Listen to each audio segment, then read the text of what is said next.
자, 지난 2011년도에 시작을 해서 한 3년 동안은 주중집회를 2시간, 2번 주중집회를 6시간씩을 나눴고,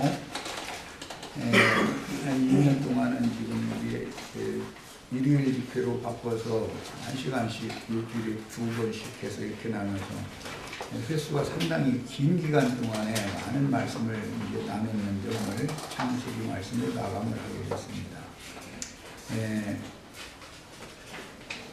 항상 어떤 책을 새롭게 다루기 시작할 때는 이 명령이 걸릴지 주님께서 어떻게 인도해 가실지 기도해 가면서 시작하는데 마칠지 못 마칠지 내가 다 못 마치면 어떤 지체가 이어서 하게 될지 그런 것도 기도 중에서 집회를 계속 해나가고 있는데 오늘 드디어 이제 말씀을 창세기 말씀 마감하게 됐습니다.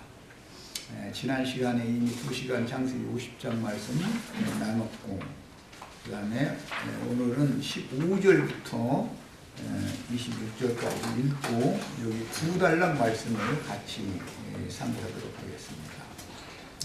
성경은 15절부터 26절까지 읽으시는데 자매님들이 먼저 한 절 읽고 형제님들이 한 절 읽고 한 단어 한 단어 문장의 흐름 문맥 문단 전체의 그 윤곽 이런 것들을 말에 잘 담아 두셔가면서 읽으시기 바랍니다.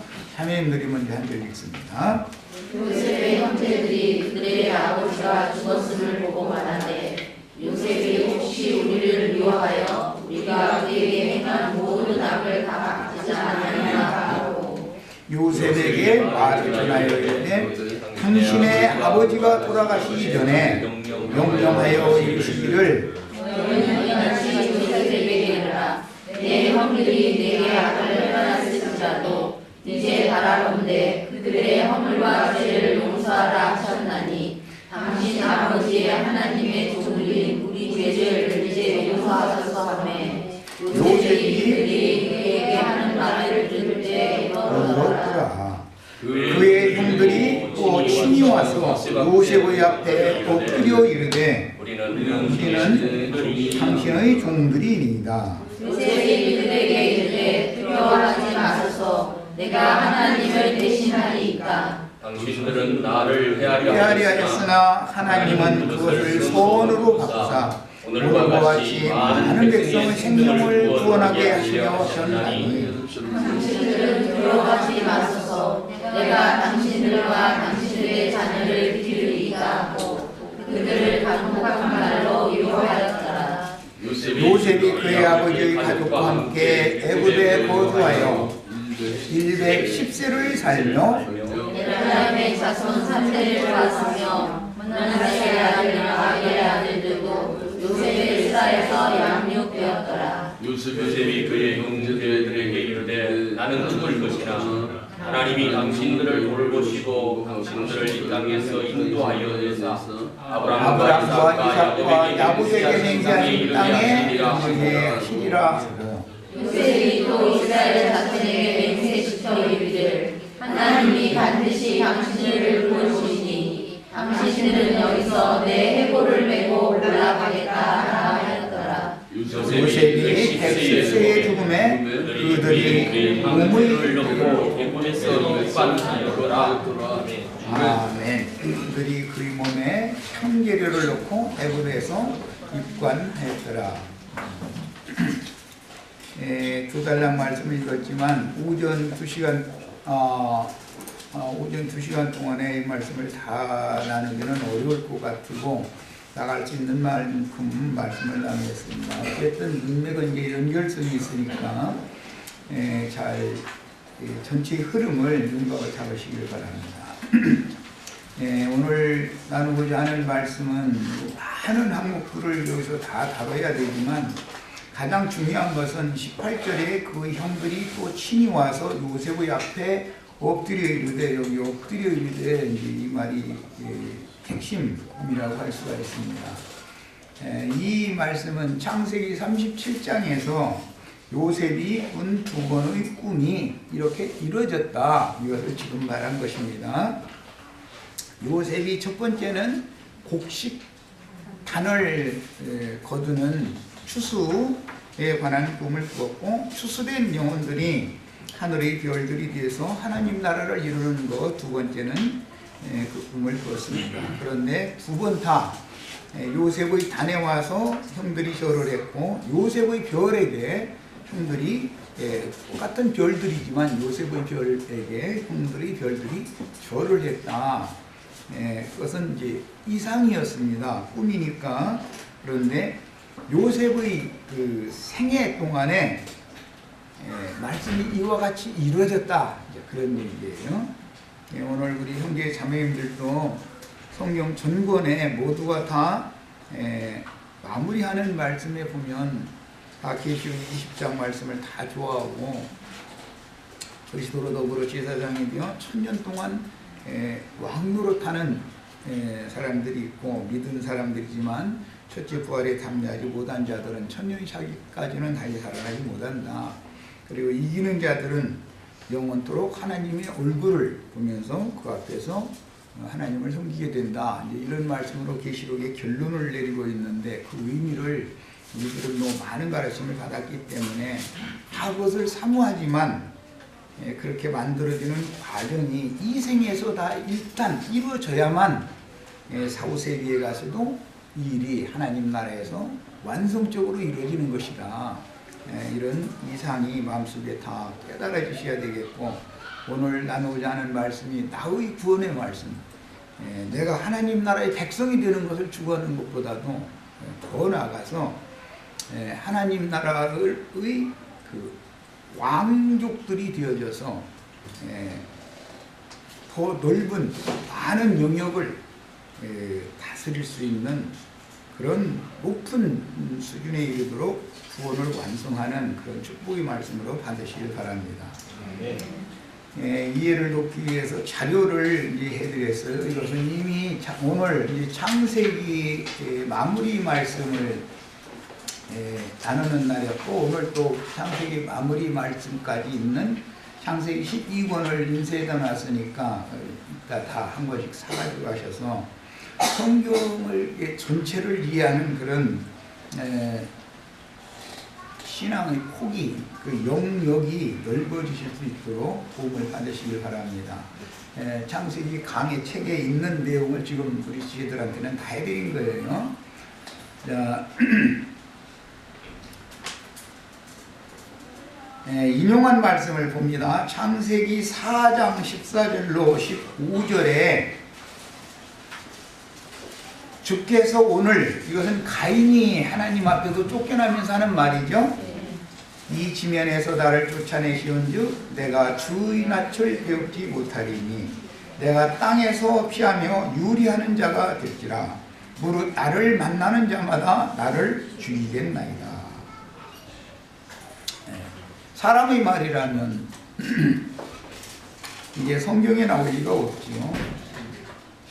가인이 살인죄라는 것을 알고 가인을 만나는 사람들이면 다 그를 죽일 것이다 라고 지금 하나님 앞에서 자신의 죄과에 대해서 애통해가면서 호소하는 내용이 기록이 됐어요.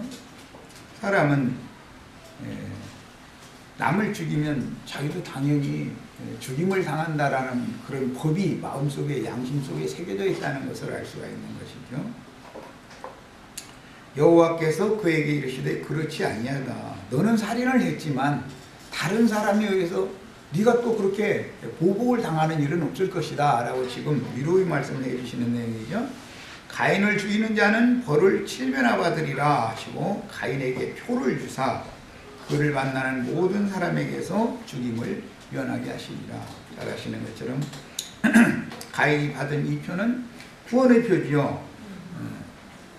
동일하게 구원의 표를 받아가지고 하나님 전진에서 쫓겨난 죄인들이 유리하는 상태로 세상에 살고 있지만 생명의 주인이신 하나님만 최종적으로 선악간, 의, 불의간 최후 판결을 하시는 것이고 사람이 사람을 판단할 수는 없다. 기본적으로는 이런 뜻입니다.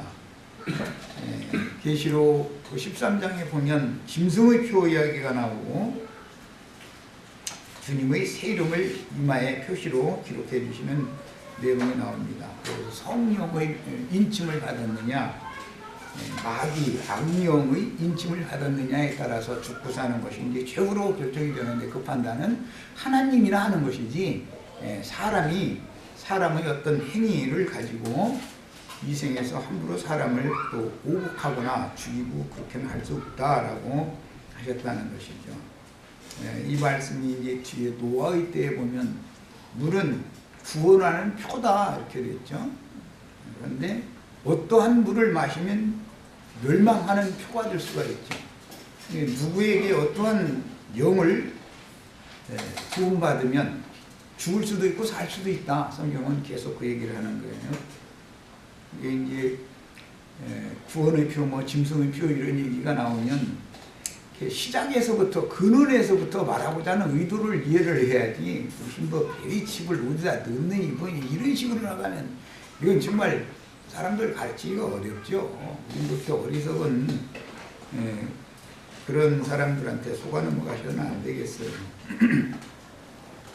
예수 그리스도는 구원의 표를 실현시키러 오시는 것이고, 마귀는 영혼들을 죽이고 멸망시키기 위해서 멸망의 표를 들어 오는 거예요.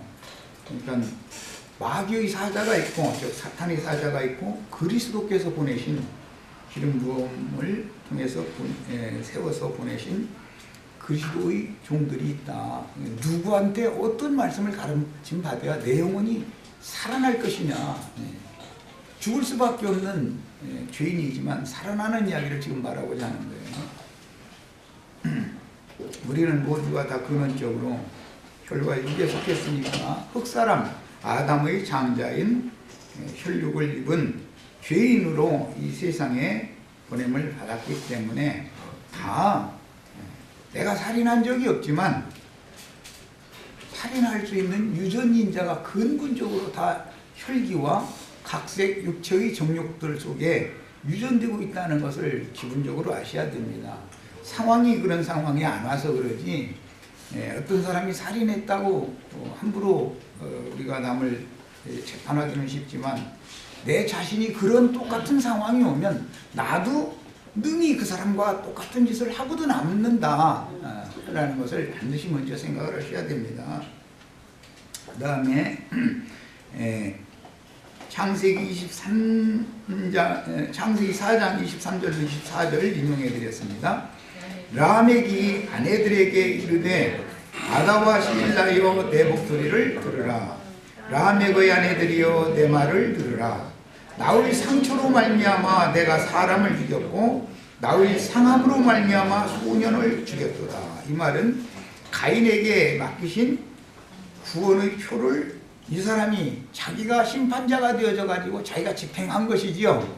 하나님은 가인이 범죄했을지라도 사람들이 함부로 가인을 만나서 죽일 수 없도록 표를 맡겼었지 않아요? 그런데 라멕은 하나님의 말씀을 정면으로 이렇게 뒤집는 짓을 지금 한 거예요. 가인을 위하여는 벌이 700일째인데 하나님이 그 말씀을 하셨기 때문이죠. 아까 그 읽었죠?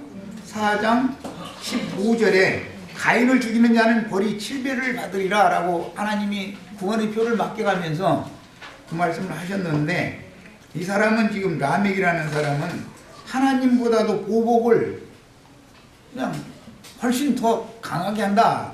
이제 그런 것을 자기 자랑으로 삼아서 하는 말이죠. 가인을 위해서는 벌이 7배일진데 라멕을 위해서는 벌이 77배이리로다. 여기 아주 중요한 용어들이 참 많이 나옵니다. 7, 70, 77 이런 용어들을, 성경이 말하고자 하는 용어들을 잘 마음에 담아두시면서 읽으셔야 되겠어요. 자, 이제 신명기 15장 1절로 3절 인용해 드린 말씀을 읽어봅니다.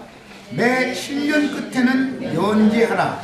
이것은 구약시대는 율법으로 정하니까, 행하니까 가난한 사람이 가난해져서 빚을 빌려다 썼으면 그 사람이 7년이 됐는데도 못 갚으면 그 그 빚을 탕감해줘라. 이게 율법입니다. 이것을 영적으로 적용하면 전부 구약 성경에 가난해져서 빚을 졌다라는 것은 우리가 죄인이 될 수밖에 없다. 그런 것을 말하는 것이고, 죄빚을 하나님 앞에 진 경우를 지금 염두에 두고 하는 말인 거예요. 율법은 언제나 이렇게 영적으로 나에게 적용할 줄을 아셔야 돼요. 자, 그 이웃에게 구워준 모든 해주는 이라는 것은 부자니까 구워줬겠죠. 가난한 사람이니까 꿔다 썼겠죠. 꿔다 쓰고 너무 가난하면 못 갚을 수가 있죠. 약정한 기한이 됐는데 돈이 없으면 못 갚는 거지 뭐. 이제 그렇게 되면 제7년째는 면제를 해주라는 거예요. 자, 이런 율법을 사람이 지킬 수 있느냐 없느냐를 생각해 보셔야 돼요. 이스라엘은 율법대로 6월절 첫 해 출애굽하던 해로부터 1000년을 삼기 때문에 7년마다 한 번씩 면제년 혹은 안식년이라고 하는 면제년 안식년을 율법으로 지켜요. 그런데 갑작스럽게 이제 내가 어떤 부자한테 그냥 근근하게 살다가 6년이 되는데 갑작스럽게 하루아침에 너무너무 어려운 변경이 처해질 수 있죠. 그러면 1년 지나면 면제년인데 딱 1년 앞두고 나서 너무 힘들으니까 루디아 자매님 나 쳐다봤는데 루디아 자매님은 살만해. 그러고 내가 가서 손을 좀 벌리면 딱 끊을 수 없는 사람이야, 관계가. 그 이제 가서 손을 빌렸어요. 6월절 첫 해 같으면 1년만 쓰고 갚겠습니다 하고 하면 당연히 받을 수 있으니까 당연히 빌려주겠죠. 이자는 좀 싸게 허락에 갚어 은행 이자로만 줘 이래가면서 이제 돈을 빌려줄 수가 있죠. 그러나 1년이 지나면 면제년인 거예요. 그러면 그런데 나는 그 해가 너무 힘들게 된 해가 그 해단 말이야. 그럼 어디 가서 돈을 빌리려고 가니까 이 사람이 가만히 생각해 보는 거예요. 돈 떼게 생겼죠? 뻔한 일이잖아요. 그러면 율법을 지킬 수 있을 것 같아요? 율법을 지킬 수 없다라는 걸 말하는 것 같아요? 너희는 인간들은 율법을 절대 지킬 수 없다. 지금 그걸 말하는 것이죠? 7년마다 면제년이고 안식년이니까 율법 지켜라. 우리는 다 율법을 다 지켜서 구원을 얻는다. 이 말이 맞는 말이에요? 맞지 않는 말이에요? 율법이라는 것은 너희는 율법을 지킬 수 없다라는 걸 깨달으라고 주신 말씀인 것이지 지켜라라는 말이 아닌 것이죠. 지금 하는 말을 마음에 잘 담아두셔야 돼요. 하나님은 사람을 너무 잘 알아요.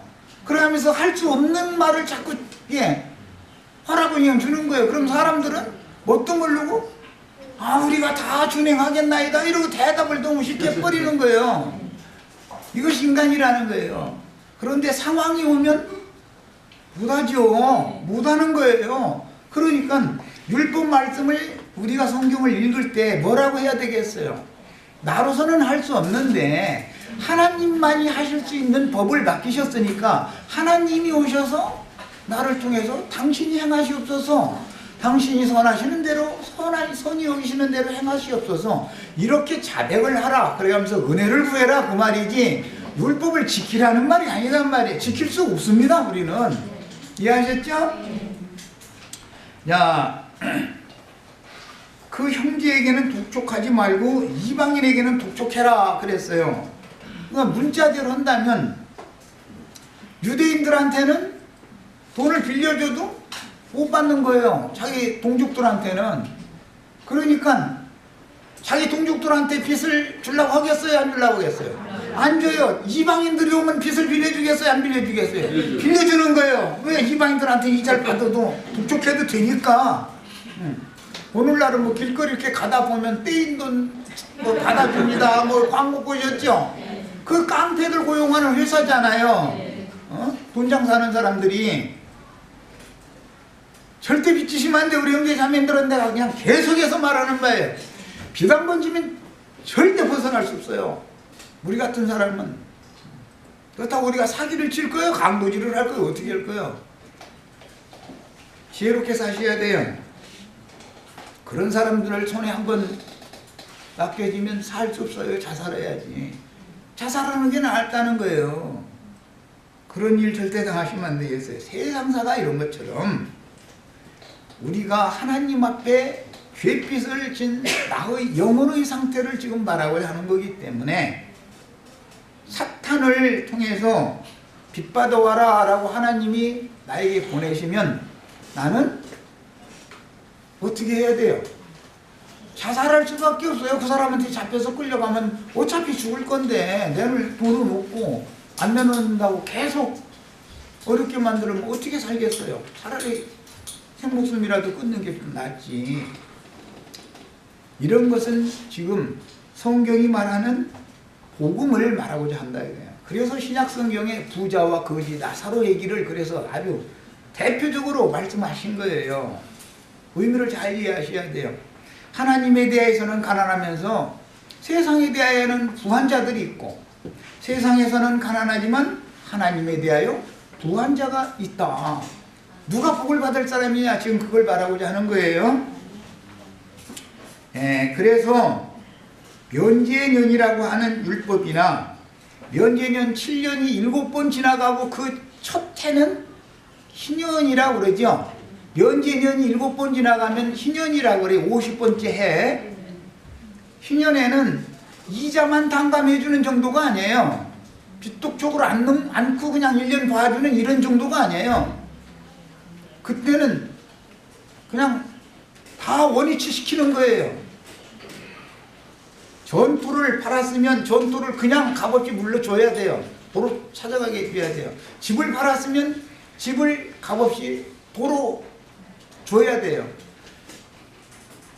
재산이 없어서 재물이 없어서 굶어 죽이지 않으려고 아버지가 아내와 자식들을 굶겨 죽이지 않기 위해서 선세경이라는 걸 받고 선세경이 뭔 얘기인지 아세요? 네. 선분 받는다고 그러죠. 장려촌에 그 선분 주죠. 그거 올가매느라고 그러는 거예요. 도망 못 가게. 선세경을 받아다가 아내와 자식들을 흉년에 안 굶겨 죽여야 되니까 자식들을 죽이라도 끓여먹게 해서 줬어요. 그리고 나서 부잣집에 종노릇을 하러 갔어요. 신년이 되면 그 종의 몸값을 받지 않고 그냥 자유자로 해방시켜줘야 되는 거예요. 이게 유대인의 율법이에요. 야, 우리 같으면 신년이 내년이 신년이다. 그러면 선세경 줘요, 안 줘요? 나 워낙 급하니까 무슨 당장 나는 돈이 필요하니까 우선 선금을 좀 주세요. 나는 당신한테 가서 종사를 하겠습니다. 하면은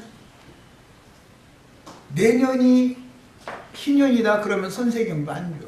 나는 안 줘. 우리 형제 자매님들은 이제 잘 줄지 모르는 잘 주시겠죠. 나는 계산해봐. 계산해가지고 이제 안 줘.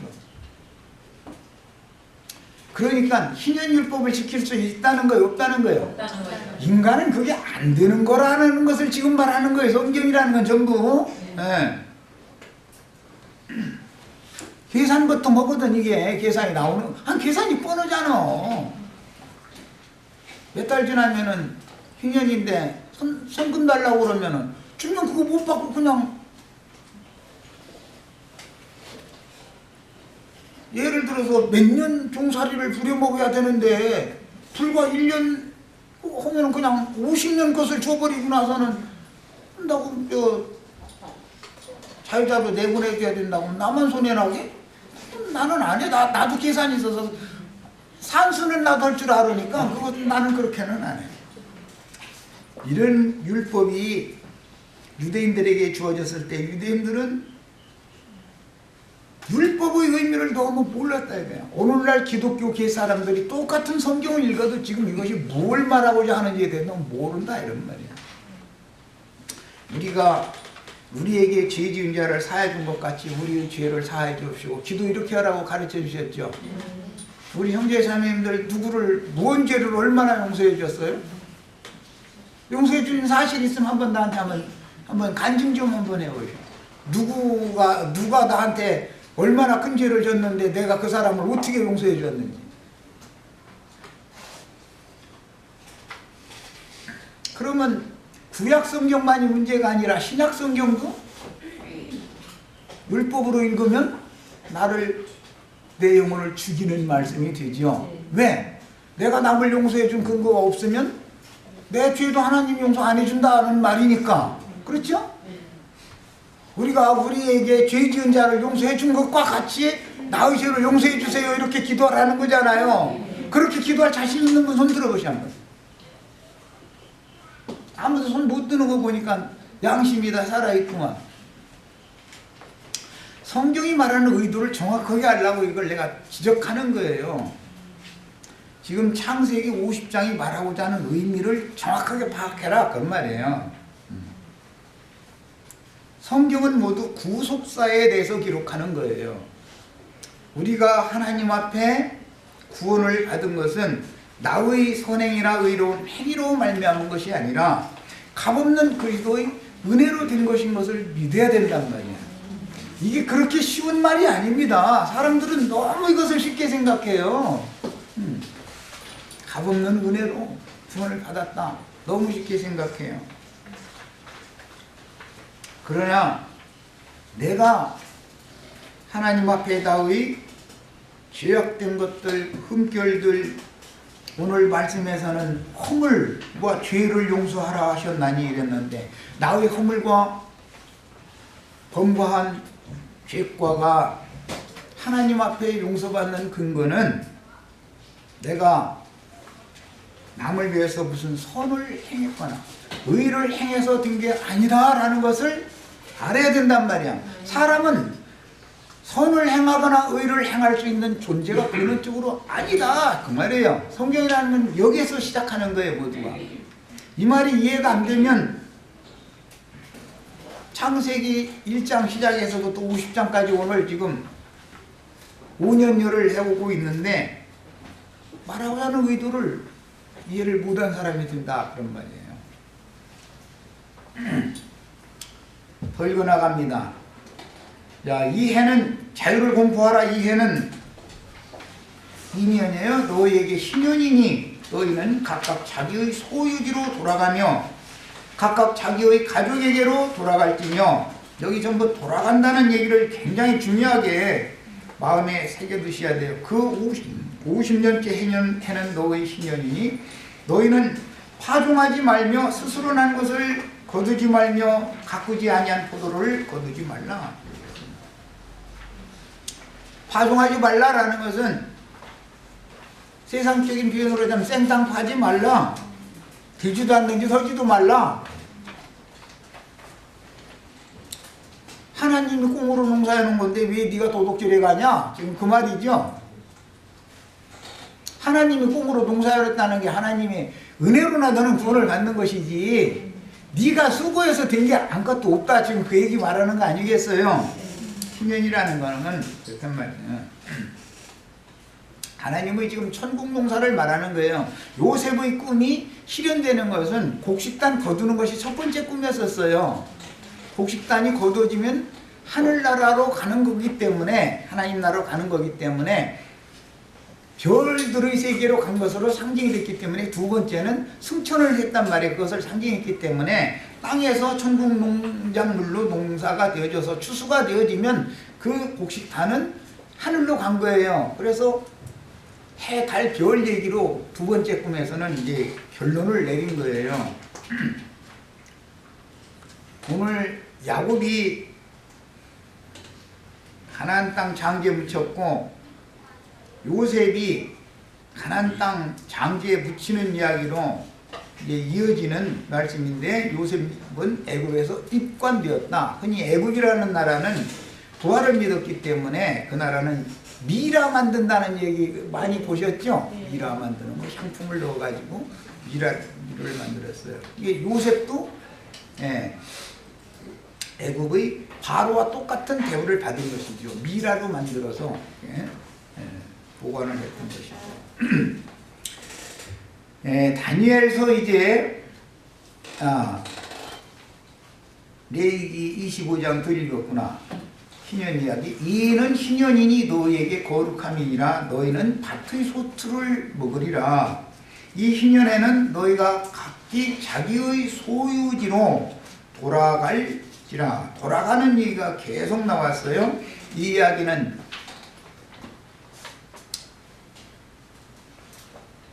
하나님 나라로, 하나님 자신에게로 돌아가는 것을 지금 상징하는 말이기 때문에 귀신들의 왕국에서 하나님의 왕국으로 돌아가는 구속사를 지금 말하고자 한다. 세상 나라라고 하는 것은 귀신들의 나라예요. 귀신들의 나라에서 구원을 받아서 우리는 어디로 가야 되냐면 하나님 나라로 가는 것이 돌아가는 거예요. 하나님께로부터 보냄을 받은 사람이면 하나님 나라로 갈 것이고, 하나님 위로부터 난 적이 없는 사람이면 흙으로 뱀밥으로 돌아가는 거예요. 어디론가 자기 본래 보냄받은 곳으로 가는 거예요. 모든 이 세상에 있는 모든 만물은 다 본 곳으로 다 돌아가게 돼 있어요.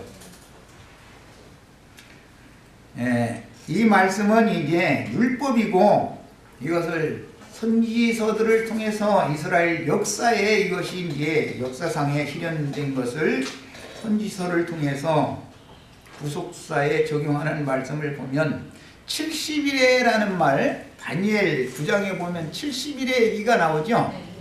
70년 동안 포로 생활을 하죠. 70년이라는 것은 육체로 사는 기간을 70으로 말하는 거예요. 사람의 수한이 길면 70이요. 강건하면 80이다. 그래서 육체로 사는 건 70년으로 대표하고, 부활 생명을 사는 것은 80세 이후로 사는 건 부활 생명을 사는 거예요. 그게 이제 이것은 모세가 그런 인생을 살았죠. 거기에서 성경이 말하는 의도가 있어요. 70년 포로 생활이라고 하는 것은 우리가 죄의 종으로 혈과 육의 이 장막을 입고 인생을 사는 동안은 지금 죄의 아비인 마귀 나라에서 지금 포로 생활하는 중이다, 이런 말이야. 우리가 이 생을 떠나기 전에는 죄악의 나라에서 우리가 포로 생활하는 중이에요. 이 육의 장막을 벗어나면 그제서야 완전한 해방을 받는 거예요. 몸의 구속을 통해서. 그러기 전에 영이 먼저 구속을 받아야 된단 말이야. 영이. 죽은 영이 살아나서 하나님의 아들로, 빛의 아들로 먼저 태어나는 이런 복음 전파를 들어야 된단 말이에요. 그리고 깨달아야 되는 거예요. 어디로부터 내가 와서 무엇을 향해서 인생을 살다가 내가 지금 궁극적으로는 어디로 돌아갈 것인가 라는 것을 알아야 된단 말이야, 사람이라면.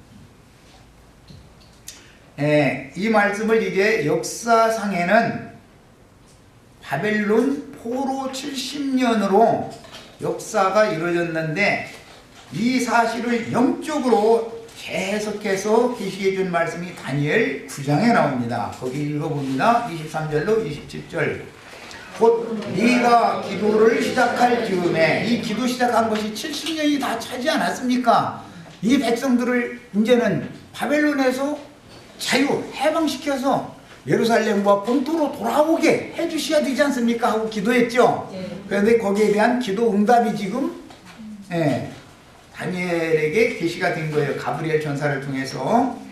기도를 시작할 즈음에 명령이 내렸으므로 이제 네게 알기로 왔느니라. 가브리엘 천사가 하는 말이죠. 너는 크게 은총을 입은 자라. 그런즉 너는 이 일을 생각하고 그 환상을 깨달을지니라. 네 백성과 네 거룩한 성을 위하여 이런 이래를 기한으로 정하였나니, 70년 포로를 71회로 지금 확대 해석을 하고 있는 거죠. 7일 창조에서부터 시작되는 거예요.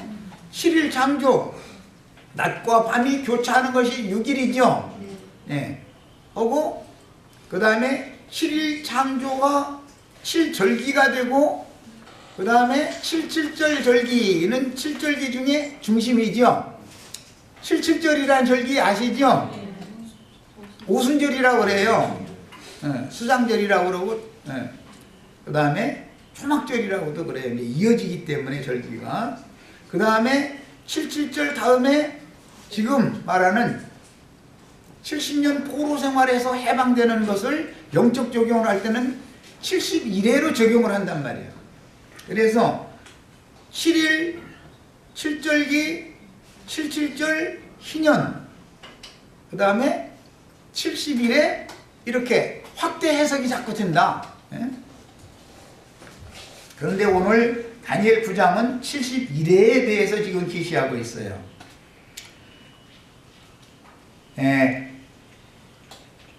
71회의 특징은 뭐냐? 특징은 첫 번째는 허물이 그치는 거예요. 오늘 창세기 50장 허물과 죄를 용서해줘라 라고 아버지가 유언을 남겼다는 거잖아요. 요셉의 형들에게는 허물이 끝나야죠. 허물이 그치며 죄가 끝나며, 이 허물과 죄의 얘기가 이 창세기 50장에서부터 온 거예요. 사실은 창세기 3장에서부터 죄가 사람에게 들은 데서부터 믿는 일이지만 구체적으로 사람이 이것을 행한 내용들은 잘 아실 거예요. 내용은 요셉이 그 어린 시절에 철없이 형들의 어떤 잘못이 있으면 아버지한테 고자질을 자꾸 했기 때문에 형들한테 미움받쳐가지고 형들이 요셉을 잡아서 결박해가지고 구덩이에 넣었다가 팔았던 거잖아요. 서로가 그것이 인간사에서 자신도 모르고 한 짓이지만 그것이 흠이 되고 그게 죄의 원인이다 그래요. 형벌의 원인이다 그래요. 그런데 형제들이 자기 동생을 그렇게 한 것에 대해서 형제들이 두려워할 수밖에 없죠. 이제 아버지를 곡했으니까. 아버지가 있는 동안은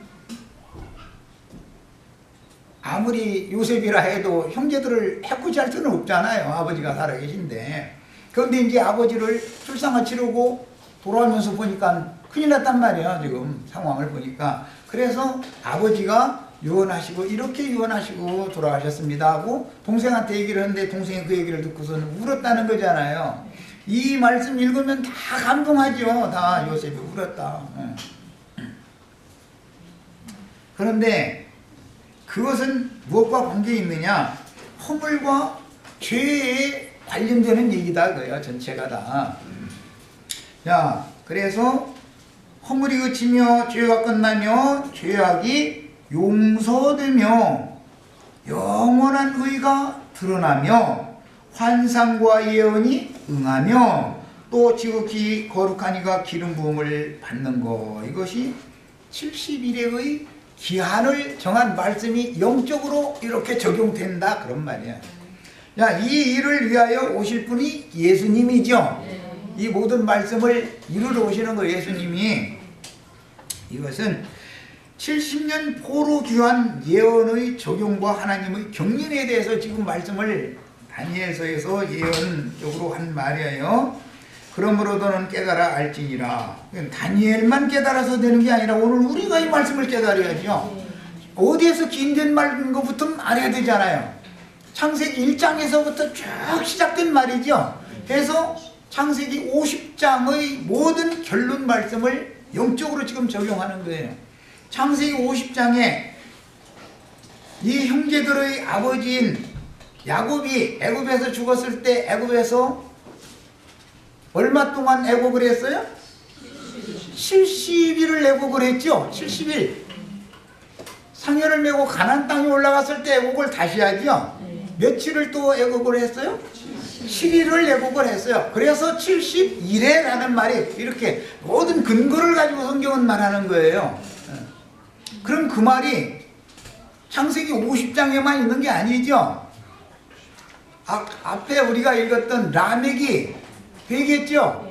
가인을 위해서는 벌이 700일치인데 나를 해코지만 해봐라 내가 가만 놔두나. 나를 해코지만 하면 난 보복을 77배로 한다. 77이라는 보복 숫자가 거기에 이미 나왔었죠. 자, 그런 마귀로 말미암아서 인간들의 연약한 인간들의 죄와 허물들이 흠결들이 드러났을 때 보복을 당하는 것이 율법의 저주인 것이고 그 율법을 모두 이루신 예수님이 오셔서 저주를 변하여 복이 되게 하신 것이 구속사인데 예수님은 지지자들에게 70번씩 7번까지 용서해라. 그래서 이것을 또 71회의 말씀을 그렇게 용서하는 법으로 바꿨죠. 야, 누구를 만나면 보복을 당할 것이고 누구를 만나면 용서를 받을 거예요. 우리는 누구를 만나야 되겠어요? 당연히 용서해 주실 예수님을 만나야 돼요. 오늘 창세기에서는 요셉이란 말이야. 아셨죠? 자, 이런 방식으로 우리를 구원하는 얘기다. 성경이라는 것은 사람의 무슨 선행이나 의로운 행위로 구원하는 얘기가 아니다. 성경은. 그러면 이제 마태복음이나 다른 서신서나 계시록에는 행한 대로 갚는다 말씀이 이렇게 돼 있죠. 그러면 그 행한 대로 갚아준다라는 말씀이 무엇을 행한 것을 말한 건가를 생각을 당연히 해봐야 되겠죠. 내년이 안식년이니까 돈 꿔달라고 하면 내가 돈을 꿔줘요, 펴요, 움켜요? 내년이 신년인데 선세경 좀 달라고 그러면 펴요, 움켜요? 네. 그렇기 때문에 이제 가정사로 들어가겠습니다. 가정사. 누구 때문에 결과가 이렇게 됐다 이렇게 자꾸 움키면 안 된다 이거예요. 펴야지. 사실은 요셉이 이런 환난을 형제들에게 당한 것은 원인 제공을 자신이 한 거예요. 사실은 물론 철없어서 그렇게 한 것이죠. 응?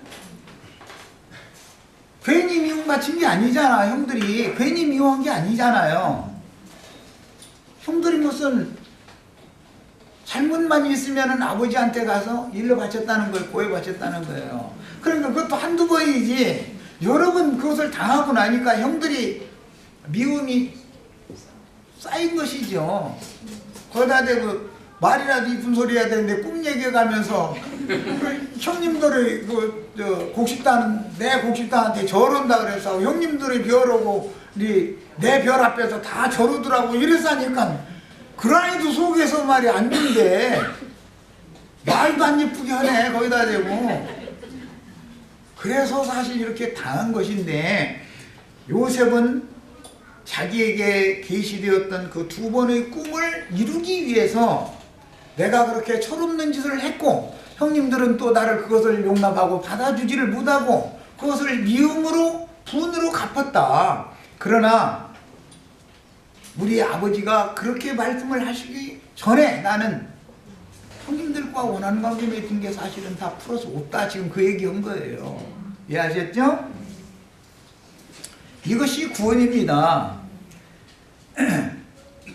그래서 이것은 율법으로 행하라는 뜻이 아니라 육체에 상관된 계명의 율법으로 행하라는 뜻이 아니라 믿음의 법으로 행하는 것을 행한 대로 갚아주신다 그러는 거예요. 우리는 나의 선행이나 나의 의로움을 자랑하기 위해서 구약 말씀이든 신약 말씀이든 행한 것은 전부 그것은 심판받을 거리를 쌓아놓는 것이죠. 복수라는 것은 사람이 하는 게 아니에요. 율법에 의하면 원수 갚는 것을 내게 맡겨라. 내가 갚을 것이다. 그래요. 그런데 맡겨집니까? 어떤 둥풍이라도 있는 어떤 학부모가 자기 아들이 내 아들을 예를 들어서 학교에서 왕따시키고 아이가 학교를 안 가려고 울고불고 하게 만들었어. 그래서 그 아이 엄마한테 우리 아이가 지금 오늘 학교도 안 간다고 울고불고 해서 자초지종을 사실을 알아봤더니 당신 아들이 앞장서 가지고 아이들 선동해 가지고 우리 아이를 뭐 도시락도 못 사오는 놈이니 뭐 꽁으로 밥 먹는 놈이니 해가면서 이렇게 해가지고 왕따를 시켜가지고 애가 이제 학교를 안 간다고 그런다고. 그러면은 누구를 탓해야 돼요?